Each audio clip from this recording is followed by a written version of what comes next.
Social media पे ये viral हो रहा है कि एक जाट को मारा गया, जितने भी बड़े जाट नेता थे वो चुप थे। आरएलपी के जो वहाँ के लीडर है, झुंझुनू के कुछ जाट लीडर है, वो वहाँ धरने पे भी बैठे, उनको अकरम को 24 घंटे के अंदर गिरफ्तार करवाया। आपकी राजनीति में एंट्री कैसे हुई? वो कौन सी घटना थी जो आपको राजनीति में लेकर आई? न्याय के लिए अगर अपन को मुद्दा उठाना है तो अपने पास एक प्लेटफॉर्म होना चाहिए। किसी के लिए अगर कुछ कर सकते हैं तो उससे बढ़िया सौभाग्य मेरे लिए नहीं है। अपने लिए तो सभी करते हैं, पर दूसरों के लिए अगर अपन कुछ कर जाएंगे तो सबसे अच्छी बात वही होगी। जो जनता है वह आरएलपी के साथ है, सर वो वोट बैंक में कन्वर्ट क्यों नहीं? 2028 में देख लीजिए आप, जात और धर्म से कोई लेना देना नहीं था। अपराधी कोई भी हो, फांसी हो, जो भी उसकी सजा है, कानूनी कार्रवाई उसको मिलनी चाहिए।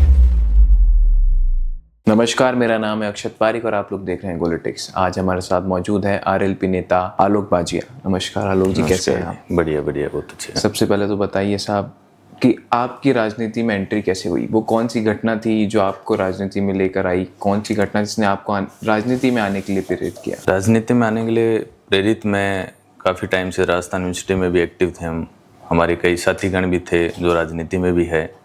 तो हमने देखा कि किसी भी मुद्दा, अगर किसी भी न्याय के लिए अगर अपन को मुद्दा उठाना है तो अपने पास एक प्लेटफॉर्म होना चाहिए, जिसके लिए अपन जाके सरकार हो, प्रशासन हो, उसके थ्रू अपन एक बोल सकते हैं कि यहाँ गलत हो रहा है, अपन उसके लिए न्याय मांग सकते हैं। उस हिसाब पे लगा कि अपन किसी के लिए अगर कुछ कर सकते हैं, किसी गरीब को, किसी को अगर सहारा अपनी वजह से अगर किसी का जीवन में सुधार आ सकता है तो उससे बढ़िया सौभाग्य मेरे लिए नहीं है। एक जीवन मिला है, उसके लिए अगर अपन कुछ जीवन में कुछ लोगों के लिए अगर अपन कर जाएंगे तो मेरे हिसाब से भगवान का जो दिया हुआ जो जीवन है वो अपना सफल वहीं होता है। अपने लिए तो सभी करते हैं, पर दूसरों के लिए अगर अपन कुछ कर जाएंगे तो सबसे अच्छी बात वही होगी। एक नॉन पॉलिटिकल बैकग्राउंड से आना, जहाँ तक आपके परिवार में और कोई पॉलिटिक्स में नहीं रहा है, कितना मुश्किल होता है? और परिवार वालों की कितनी सहमति थी इस काम के लिए? परिवार वालों की सहमति तो देखो लास्ट तक नहीं होती है, क्योंकि जिस हिसाब से माहौल जो बना हुआ है कि राजनीति के अंदर हजार तरह की दिक्कतें आती है। लोग कभी क्या समस्या होगी है, कभी मुकदमे होते हैं, कभी क्या होती है, तो परिवार वाले तो क्या सहमति नहीं देते हैं, क्योंकि उनके माइंडसेट तो ये बना हुआ होता है कि आप एक अच्छी नौकरी करो, एक अच्छे पद पे जाओ। लेकिन मैं ये मानता हूँ कि राजस्थान हो चाहे देश प्रदेश कहीं हो, अगर कोई भी युवा इस राजनीति में अगर आता है, किसी के गरीब को अगर सहारा दिलवाता है, किसी के अन्याय के खिलाफ अगर आवाज़ उठाता है, तो अपन कितने लोगों का अपन भला कर रहे हैं, गांव, देश, प्रदेश। मैंने हमारे नेता श्री हनुमान जी बेनीवाल जी से सीखा है कि उन्होंने जीवन के अंदर अपना पूरा जो जीवन है वो राजनीति को न्योछावर कर दिया है। उनको नफ़ा नुकसान कुछ नहीं देखा। वो दिन रात धरनों पे लोगों के लिए न्याय, हजार चीज़ें वो लोगों के लिए संकट अपना खुद पे लेते हैं। तो वो होता है कि अपन उन्होंने राजस्थान को ही नहीं, देश प्रदेश में एक ऐसा नेता, एक ऐसा लोग, मतलब जो व्यक्तित्व जो है वो मेरे हिसाब से दूसरा कोई ऐसा है नहीं उनके बराबर का, अगर अपन कंपेयर करें तो ऐसा व्यक्तित्व बनाओ कि हालांकि उनसे हम सीख रहे हैं, उन्हीं की हम उस पर चल रहे हैं कि आप जीवन में कुछ अच्छा करके जाओ, लोगों के लिए करके जाओ, कि आपको जाने के बाद भी लोग याद रखें। ऐसा कुछ जीवन में आप करो, वो एक इच्छा थी हमारी। राजस्थान में मुख्यतः दो बड़ी पार्टियां हैं, एक कांग्रेस है, एक बीजेपी है। उन दोनों को ना चुनकर आरएलपी, जो अभी नया फ्रंट है, अभी उतना प्रभावशाली नहीं है राजस्थान में, ये फैसला लेना क्यों? मतलब क्या वजह रही इस फैसले? आरएलपी का प्रभाव आप जनता के अंदर देखो, आरएलपी का प्रभाव नेताओं में मत देखो। जनता जो जुड़ी हुई है वो आरएलपी के साथ है। और आरएलपी को मेरा चुनने का मुख्य कारण ये था कि आरएलपी हमेशा लोगों के लिए, जो गरीब लोग होते हैं, जो जिन पे अन्याय होता है, पैसों के लिए नहीं करती, वो लोगों के लिए धरातल पे काम करती है, लोगों के लिए हमेशा लड़ती है। किससे लड़ती है? सरकारों से लड़ती है। जो प्रशासन लोगों के साथ गलत करता है, जो सरकारें लोगों के साथ गलत करती है, उनसे आरएलपी लड़ती है। लोग दिल से जुड़े हुए हैं आरएलपी के साथ में, तो वो एक मेरा दिल था आरएलपी के साथ में जुड़ने का। और वो लोगों के लिए धरातल पे इतना काम कर रही है कि मेरे हिसाब से इन दोनों पार्टियों में कोई सी नहीं कर पा रही अभी। तो आपने कहा कि जो जनता है वह आरएलपी के साथ है, और आरएलपी लगातार जनता के लिए खड़ी हो रही है, तो सर वो वोट बैंक में कन्वर्ट क्यों नहीं? 2028 में देख लीजिए आप, 2028 में वोट में तब्दील होगा ही है। पहले तो क्या है कि लोग समझदार नहीं थे। यूथ क्या है कि भाई भतीजावाद में बढ़ जाता था, कि जैसे चुनाव आते थे तो लोग पार्टियों में चले जाते थे भाई भतीजावाद में। पर 2028 के अंदर मजबूती से लोग खड़े हैं और मजबूती से लोग वोटों में तब्दील होंगे, ये मेरी गारंटी। कितनी सीटें आ रही है सर? आरएलपी की नहीं करते हुए आप बढ़िया मजबूती से सरकार आएगी। जिस इतनी सरकार इतनी मजबूत होगी आरएलपी राजस्थान के अंदर 2028 में कि किसान और जवान की जो आवाज है वो प्रशासन किसी हालात में नहीं दबा सकेगा, ये मेरी गारंटी। अपने दम पे बहुमत ला पाएगी, अपने दम पे लाएगी, सरकारों के अंदर अपना वर्चस्व रखेगी कि कोई भी अन्याय सरकार के खिलाफ, बहुत बड़ा दावा कर रहे हैं किसान और परिवार जवान के खिलाफ कोई अन्याय नहीं कर पाएगा। आप कह रहे हैं 0 से 100 तक का सफर आरएलपी करेगी, आशा करते हैं साहब। बिल्कुल बिल्कुल। हालिया घटनाओं पे चलेंगे राजस्थान में चिड़ावा का एक केस निकल कर आता है जहाँ पर उदय सिंह जी हैं, जाट हैं, समाज से आते हैं, और वहाँ पर एक अकरम नाम के शख्स ने उनकी हत्या कर दी। तो लगातार सोशल मीडिया पे ये वायरल हो रहा है कि एक जाट को मारा गया, जितने भी बड़े जाट नेता थे वो चुप थे। इसके पीछे की क्या वजह मानते हैं? नहीं, इसके अंदर सोशल मीडिया पे एक कोई सोशल मीडिया इन्फ्लुएंसर थी, क्या नाम था उसका, रिद्धिमा को जैसे नाम था, तो वो जाके अपना कंटेंट ढूंढने गए वहाँ। उनकी हत्या हुई, उनको नॉलेज होनी चाहिए कि जिस दिन उनकी हत्या हुई उस दिन आरएलपी के जो वहाँ के लीडर है झुंझुनू के और कुछ जाट लीडर है वो वहाँ धरने पे भी बैठे, उनको अकरम को 24 घंटे के अंदर गिरफ्तार करवाया, उनकी अवैध उस पे बिल्डिंग पे बुलडोजर चलवाया। उसी दिन की सेम वो कार्रवाई थी राजस्थान पुलिस की। मैं इस कार्रवाई की सराहना करता हूँ कि अच्छा वर्क किया उन्होंने। आरएलपी के भी नेता वहाँ मौजूद थे। अब उनका ये कहना है कि वो अपना कंटेंट ढूंढने गए थे। उनका क्या कंटेंट ढूंढने का पुराना एक कार्यक्रम रहता है कि अपन कहाँ जाके, उनको मतलब नहीं है कि किसकी डेथ हुई है, किसके परिवार से उन्होंने अपना मुखिया खोया है, किसके घरवालों वाले पे दुखों का पहाड़ है, उनको मतलब नहीं है उस चीज से मतलब होता तो वो अपनी तरफ से जो भी चुपचाप जो सहायता हो सकती थी कि प्रशासन में आप जाके, वो एक पार्टी प्रवक्ता है, पर जिस पार्टी की वो प्रवक्ता है उसी की सरकार है, तो वो जाके सरकार के अंदर अपना ये कर सकती थी कि साहब यहाँ पे अन्याय हुआ है, आप इनको न्याय दिलाओ, जो भी इनकी सहायता है, आर्थिक सहायता है, आप करो। अपना वो काम कर सकती थी, सरकार तक मैसेज पहुंचा सकती थी चुपचाप तरीके से। पर उनको कंटेंट ढूंढना था तो उनको सोशल मीडिया पे उन्होंने कहा कि जाट नेता हनुमान जी, पहले बात तो ये बता दूं, हनुमान जी जाट समाज के साथ साथ 36 कौम के नेता है। वो ओनली जाट नेता नहीं है, उनका कैडर बहुत ऊपर तक है। आप उनके 0% भी नहीं लगते हो, तो आपके मुंह से ये कहना कि जाट नेता, ये तो औचित्य है नहीं आपके। दूसरी चीज ये है कि उनको अकरम को गिरफ्तार कर लिया, किसी भी अपराधी की जात और धर्म से कोई लेना देना नहीं था। अपराधी कोई भी हो, उसको न्याय, फांसी हो, जो भी उसकी सजा है, कानूनी कार्रवाई उसको मिलनी चाहिए। ये मैं कहता हूँ, ये हमारे नेता भी कहते हैं हमेशा। कोई भी हो, अपराधी अगर जाट समाज का भी होगा तो भी नहीं बख्शा जाएगा, अपराधी अगर मुंडन भी होगा तो भी नहीं बख्शा जाएगा, अपराधी अगर ब्राह्मण होगा तो भी नहीं बख्शा जाएगा। अपराधी का कोई जात धर्म नहीं होता है। आप उसको बांट के राजस्थान की सांप्रदायिकता को खराब कर रहे हैं रिद्धिमा जी, तो वो सांप्रदायिकता नहीं खराब करे तो बहुत अच्छा है।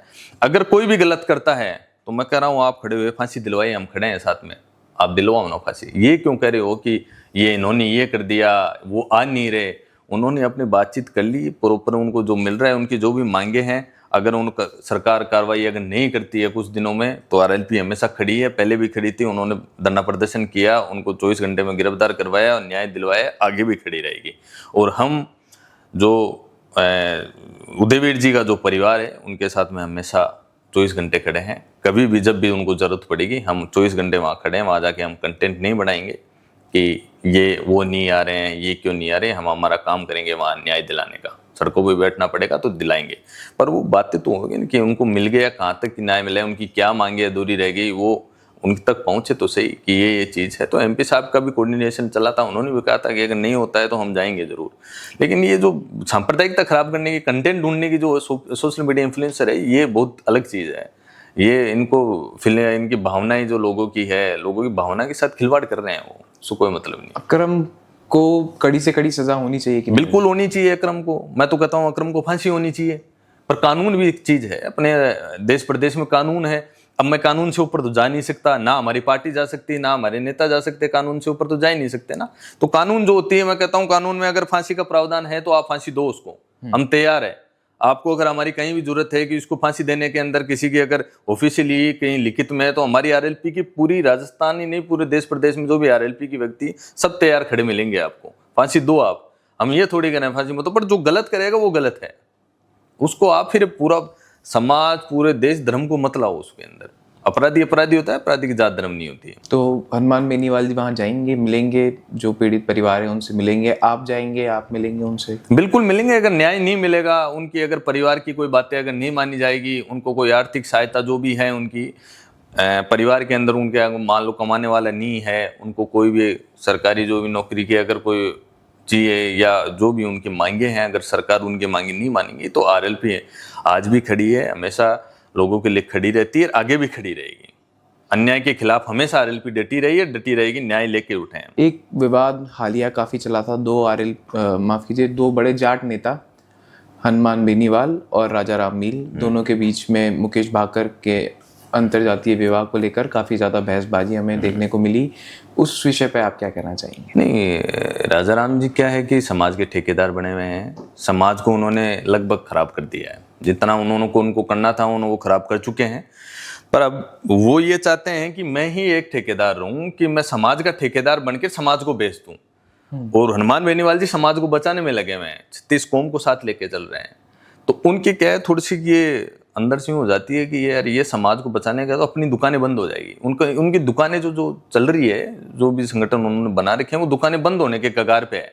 तो उनको दिक्कत ये आ गई कि हनुमान बेनीवाल जी उन पे दुकानें बंद क्यों करवा रहे हैं, उनकी दुकानों को बढ़ावा दें हनुमान बेनीवाल जी कभी भी उनकी दुकानों को बढ़ावा नहीं देंगे। हनुमान बेनीवाल जी हमेशा सच्चे और न्याय के साथ खड़े रहते हैं समाज के लिए, और समाज के साथ साथ 36 कौम का वो हमेशा रात को अगर 24 घंटे कभी भी जरूरत होती है वो हमेशा खड़े मिलते हैं। आपने 36 कौम की बात करी, जाटों के अलावा और कौन कौन से समुदायों के नेता हैं जो आरएलपी के साथ जुड़ रहे हैं? मुख्य रूप से सारे समुदाय के हैं। आप बड़े लीडर में देखो, चंद्रशेखर जी को देख लो, नरेश मीणा जी को देख लो, सब दिल से सब चाहते हैं, सब जुड़े हुए हैं, आरएलपी के साथ जुड़ने वाले जुड़े हुए हैं, वो वैसे जुड़े हुए हैं।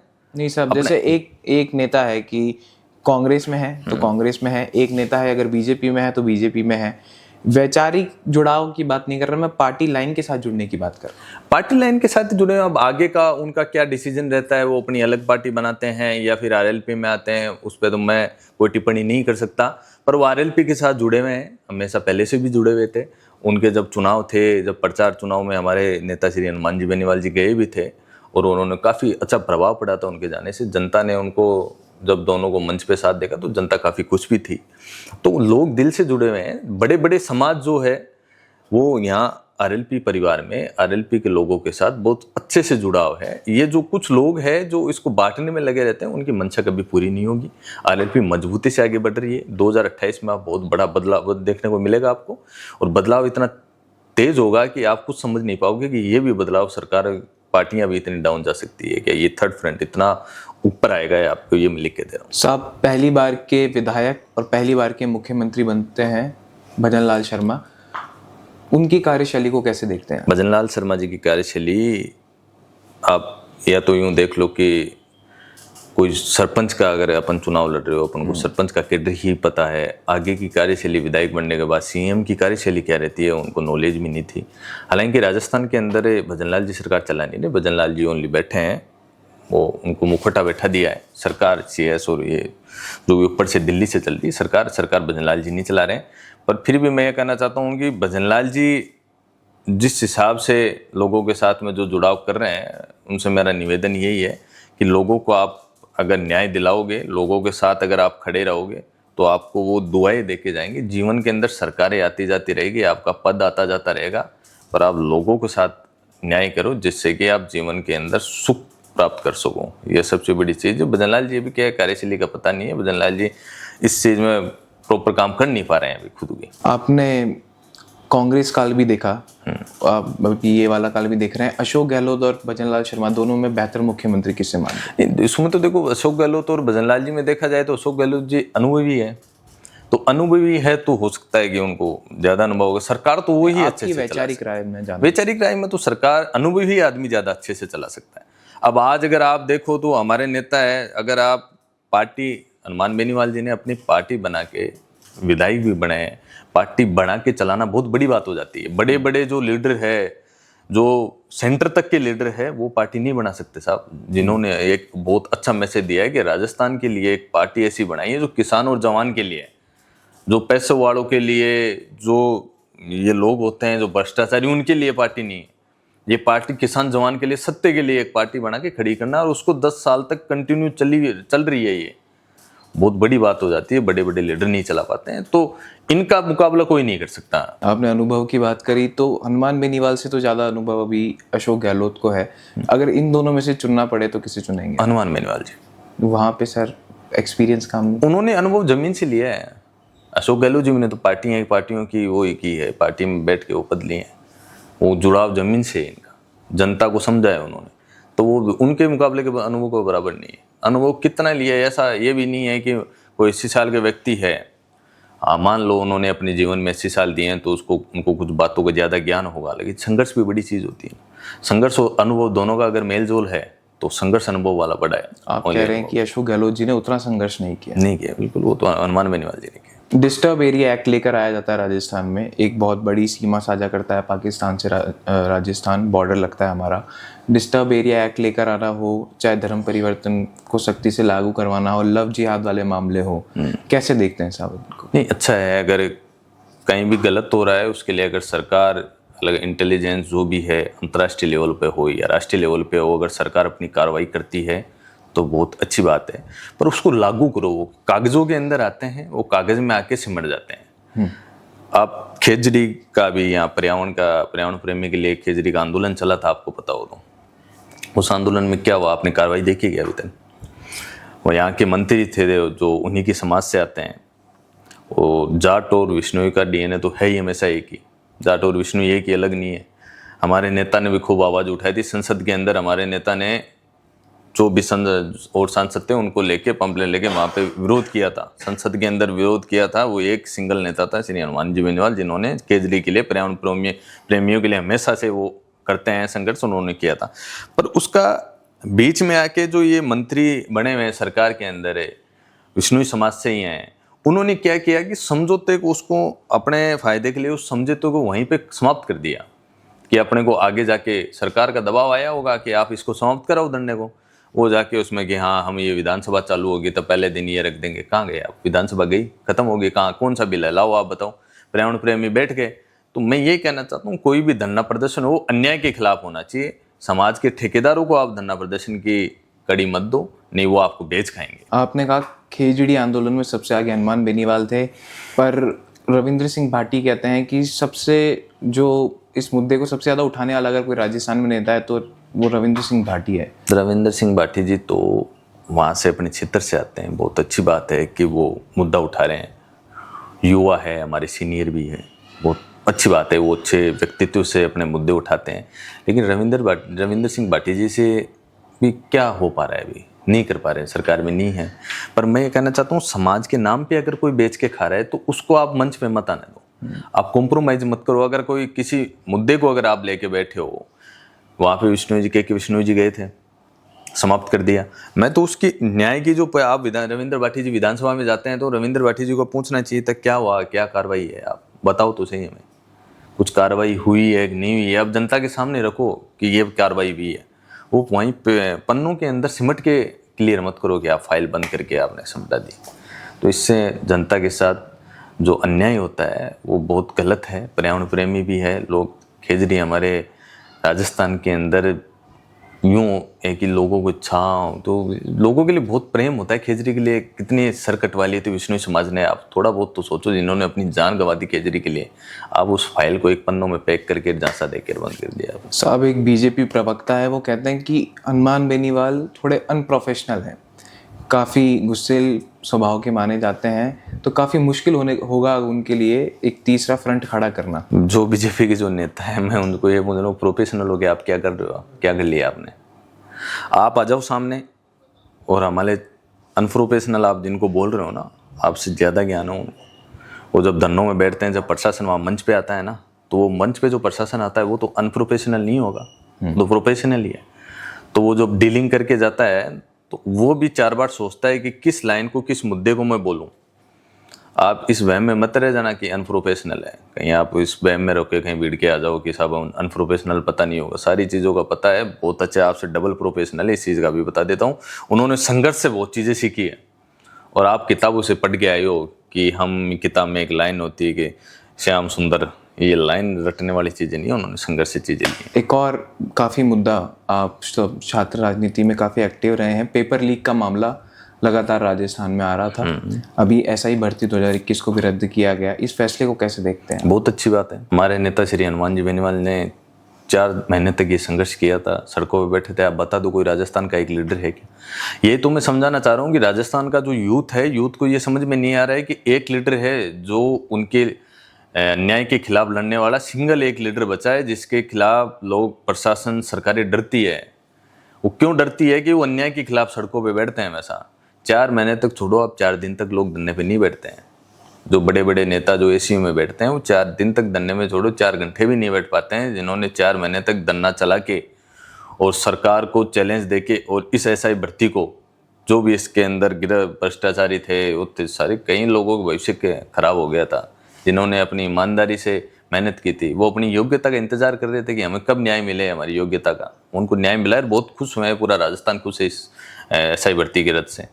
और आगे भी अगर कहीं लड़ने की जरूरत पड़ेगी तो हमारे नेता हमेशा, तो हम तो जाते हैं तब यही सिखाते हैं हमको, अन्याय के खिलाफ लड़ो, कभी भी लोगों के साथ गलत मत करो, कोई भी गरीब हो उसके साथ आप गलत मत करो, जितना आपसे हो सके उतना आप उसके साथ रहो। उसके लिए जितना आप जीवन में, अगर आपने अपना 50 साल का जीवन भी जिया है और आपने अगर उस 50 साल में से एक दिन भी आपने किसी व्यक्ति के लिए अपना दे दिया हो, उसके लिए अच्छा हो गया उसका पूरा जीवन, तो बहुत अच्छा है कि आपने अपना पूरी जीवन अच्छा बिता लिया। हमने तो ये सीखते हैं हमारे नेता से। साहब, अभी एलपीजी संकट लगातार हम देख रहे हैं। कांग्रेस जो विपक्ष है राजस्थान में लगातार धरना प्रदर्शन कर रही है, लगातार विरोध प्रदर्शन हो रहा है एलपीजी पर। उस पर क्या कहेंगे सर आप? एलपीजी की देखो, जो संकट, बीजेपी की सरकार क्या है कि कॉम्प्रोमाइज की सरकार हो गई। बीजेपी की सरकार में जो बड़े बड़े पदों में मंत्री बैठे हैं, उनको खुद को नहीं पता होता है कि आगे आने वाले 1 घंटे के अंदर कौन सी फाइल आ जाए, क्या फरमान आ जाएगा कि ये चालू हो गया। उनको वो ना स्टेटमेंट दे सकते हैं, वो एक बंद गए। एक कंपनी होती है ना कि एक मैनेजर होता है, वो बन जाते हैं कि आपको जो भी काम करते हैं उनको कुछ बोलना नहीं, वो तो लिमिटेड हो गए। और राजस्थान के अंदर कांग्रेस से के पास मुद्दे होते हैं लोगों के मुद्दे उठाने के लिए, पर कांग्रेस आपस में बटी हुई है, वो संघर्ष कर नहीं पा रही है जो कांग्रेस को करना चाहिए। लोगों के साथ यूँ होता है कि ये गुट चला गया, ये गुट मत जाओ, वो चला गया, ये मुझे, इसमें आपस में बटी हुई है। एक ही विकल्प बचा हुआ है, राष्ट्रीय लोकतांत्रिक पार्टी, जो मुझे लगता है कि एक सिंगल व्यक्ति है, इसमें कोई गुट नहीं है, इसमें एक व्यक्ति है। जिस व्यक्ति के साथ में अगर एक मैसेज होता है तो पूरे राजस्थान की जो जनता है वो उसी तरफ रुख कर देती है, जहाँ भी अगर अन्याय होता है। तो मुझे लगता है कि राजस्थान वासियों को और आने वाले जो राजस्थान की जो भी यूथ है, मजबूती से आरएलपी को अगर और मजबूत करेंगे तो 2028 के अंदर अन्याय मेरे हिसाब से किसान और जवान के साथ कोई नहीं कर सकेगा। आप कह रहे हैं कि आरएलपी में एक ही चेहरा है, लगातार आरोप भी यही लगते हैं कि और कोई बड़ा नेता क्यों आरएलपी से निकल कर नहीं आ रहा है? आप लाओ ना अच्छे नेता, मैं तो कह रहा हूँ अच्छे नेता आओ। अगर संघर्ष करने वाला कोई नेता होगा तो आके आप आओ, हनुमान बेनीवाल जी के आप आओ तो सही। वो तो खुद ही कह रहे हैं, मैं तो दूल्हा कोई मिलने वाला चाहिए, मैं तो बाराती बन जाऊंगा। पर हो सही ना, क्यों? पर लोगों के क्या, बड़ी बड़ी पार्टियों के अंदर लोग जो बैठे हैं तो उनको क्या एसी की आदत पड़ी हुई है, सड़कों पे संघर्ष करने की आदत नहीं है उनको। तो वो कैसे इस पार्टी में कैसे आ सकेंगे? इस पार्टी में वही व्यक्ति आएगा जो भ्रष्टाचार से मुक्त राजस्थान चाहेगा, जो संघर्ष से, सड़क से सदन तक संघर्ष करके लोगों को न्याय दिलाएगा। वो ही नेता इस पार्टी में आएंगे और इस मजबूती दिलाएंगे। बाकी जनता इस पार्टी को मजबूती दिलाएगी 2028 के अंदर, ये आपको मैं वादे के साथ कह सकता हूं। अगर मान लीजिए 2028 विधानसभा चुनाव में त्रिकोणीय मामला हो जाता है और किसी को बहुमत नहीं मिलती, तो आरएलपी किसके साथ गठबंधन करेगी? वो हमारे नेता श्री हनुमान जी बेनीवाल। आपकी व्यक्तिगत राय सर? व्यक्तिगत मैं इसमें कुछ नहीं कह सकता। वो तो हमारे नेता श्री हनुमान जी बेनीवाल हमेशा उसी का समर्थन करेंगे जो प्रॉपर एक मांगों के साथ लेंगे कि आप किसान और जवान के साथ अन्याय नहीं करोगे। वो एक वादे के साथ उस सरकार का समर्थन करेंगे जहां किसान और जवान के साथ न्याय होगा। साहब, अब बिल्कुल अंतिम पड़ाव पर है हमारे पॉडकास्ट के। मैं कुछ नेताओं के नाम लूँगा और आपकी क्या राय है, आप 2 शब्दों में अगर हम बताना चाहें। सबसे पहले अशोक गहलोत। अनुभव ये है, काफ़ी जीवन के अंदर राजस्थान को दिया भी है, सिखाए भी है लोगों को, और हमारे बहुत सीनियर हैं, अच्छी लीडरशिप की है उन्होंने। गोविंद सिंह डोटासरा अच्छे लीडर है, शेखावटी के अंदर मजबूत किए हैं और पार्टी के अंदर अच्छा अपना वर्क कर रहे हैं। उन पे एक लगातार आरोप भी लगता है पेपर लीक का, उस पर कुछ कहना चाहिए? वो सरकार आपस में जो है उनकी इंटरनल वो लोग आरोप प्रत्यारोप किस हिसाब से, किस बेस पे, क्या मजबूती है, वो वहाँ जाने के बाद आप मैं भी यहाँ तब से कोई छात्र नेता थे, तब आपने देखा होगा क्योंकि काफी पेपर लीक की घटनाएं तब सामने पेपर लीक की घटनाएं सरकारों में दोनों में चलती है। पेपर लीक तो क्या होता है, ये जो माफिया करते हैं, सरकारों में क्या होता है कि अगर 10 लोग बैठे हैं तो 2 लोगों का इनको प्रॉपर साथ मिलता है कि आपको कहीं कुछ नहीं होगा। वो हर सरकार में चलती है। सब राष्ट्रीय 2 साल लोकतांत्रिक में पार्टी ही ये मुद्दे खत्म कर सकती है, पेपर लीक हो, किसान जवान का कोई मुद्दा हो, क्योंकि राष्ट्रीय लोकतांत्रिक पार्टी हमेशा सड़क से सदन तक संघर्ष रहता है और लोगों का क्या है कि सदन से एसी के रूम तक संघर्ष रहता है। इसमें बात में डिफरेंस है। 2 साल में कोई अभी ऐसी कोई बड़ी घटना पेपर लीक की सामने नहीं आई है। आरपीएस नहीं आती है, वो पेपर लीक की घटना आती है, लेकिन हो गया है, विरोध नहीं कर पा रहे। जो विपक्षी जो पार्टी है वो विरोध नहीं कर रही, विरोध करी। विपक्ष की भूमिका राष्ट्रीय लोकतांत्रिक पार्टी निभा रही है। कहीं भी देख लो आप, जहाँ भी होती राष्ट्रीय लोकतांत्रिक पार्टी हमेशा विपक्ष की भूमिका निभाती है, वो ही नजर आती है। साहब सचिन पायलट अच्छे व्यक्ति है, यूथ है, यूथ को काफ़ी आगे बढ़ा रहे हैं और अच्छी लीडरशिप कर रहे हैं। जैसे उनके साथ धोखा हुआ 2018 में, उनके चेहरे पर चुनाव लड़ा गया और फिर उन्हें मुख्यमंत्री नहीं बनाया गया। वो राजेंद्र गुड़ा से भी हमारी बातचीत हो रही थी, वो कह रहे थे बोले वहाँ क्यों है वो, उन्हें भी अब वहाँ से अलग होकर एक थर्ड फ्रंट बनाना चाहिए। तो क्या ऐसा नहीं, हमारे नेता श्री हनुमान जी बेनीवाल जी के साथ आओ ना, वो तो कह रहे हैं आप अगर आओगे तो मजबूत होगी कि अच्छे लीडर होंगे तो आएंगे, वो तो आ जाएंगे, वो उनकी होगी तो। बाकी इसको पार्टी में अगर लगे हुए, उनकी पार्टी की व्यक्तिगत क्या राय रहती है, पार्टी के अंदर उनकी क्या मंशा रहती है, किस हिसाब से उनकी क्या चलती है, वो उनके बारे में तो मेरे को नहीं पता। बाकी अच्छे व्यक्ति है, अच्छे संघर्ष करते हैं और अच्छी लीडरशिप कर रहे हैं, यूथ को बढ़ावा दे रहे हैं। नेता प्रतिपक्ष टीकाराम जूली टीकाराम जूली जी को मैं इतना हालांकि नहीं जानता, अभी वो नेता प्रतिपक्ष बने हैं। बाकी विधानसभा में जब बोलते हैं तो मुद्दों को लेकर बोलते हैं और अच्छे प्रतिपक्ष की जो भूमिका है अभी तक ठीक निभा रहे हैं। नरेश मीणा बिल्कुल अच्छे लीडर है, युवा लीडर हैं और लोगों के लिए, न्याय के लिए सड़क पे सदन तक वो भी कोशिश करते हैं। हालांकि सरकारें उनको दबाती है, बाकी अच्छी कोशिश कर रहे हैं, अच्छी लीडरशिप है। भजन लाल शर्मा जी की तो देखो मैं क्या कहूँ, भजन लाल जी तो एकदम से आके विदायगी नहीं, कार्य से लिए धीरे धीरे टाइम लगेगा उनको समझने में, पर जब तक उनको टाइम लगेगा तब तक मुझे लगता है मामला चेंज हो जाएगा। वसुंधरा राजे बहुत अच्छी लीडरशिप रही है वसुंधरा जी की भी, और लोगों के लिए उन्होंने भी अच्छे कार्य किए हैं, राजस्थान के लिए अच्छे कार्य किए हैं, ऐसी बात नहीं है।